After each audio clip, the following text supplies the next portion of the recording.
దిక్కుమాలిన పాశ్చాత్య ఆచారాలన్నీ భారతదేశంలో కూడా తగలబట్టి సంవత్సరానికి 13 వర్షాలు పడుతూ ఉన్నాయి. మనం బ్రతికి ఉండగా మన తల్లిదండ్రులు అనాథాశ్రమాల్లో ఉన్నారు అంటే మనం చచ్చిన వాళ్లతో సమానము, అనుమానమే లేదు, రాసుకోండి. మాతా సమం నాస్తి శరీర పోషణం అని చెప్పింది ధర్మశాస్త్రం. భగవంతుడు ఎక్కడో శంఖచక్రాలతోనూ త్రిశూలాలతోనూ దేవాలయంలో ఉండడు.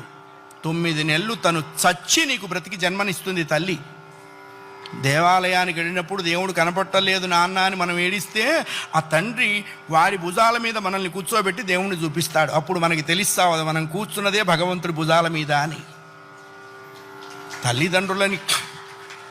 తల్లిదండ్రులకి గుళ్ళు కట్టించక్కర్లేదు, కట్టించిన గుళ్ళ ముందు వాళ్ళని కూర్చోబెట్టకుండా ఉంటే చాలు.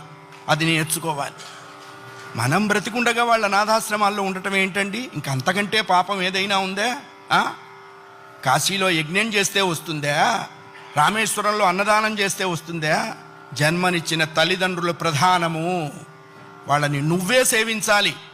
భగవంతుని సేవించకపోయినా నష్టం లేదు, బోల్డు మంది ఉన్నారు.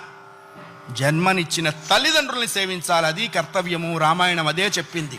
అయ్యా, ఆ అభిప్రాయం లేనివాడు పశువు అనకూడదన్నారండి. పశువులు పోటీకి వచ్చినాయి, మమ్మల్ని ఆ వాడితో పోలుస్తావా అని. అంతకంటే నీచుడు.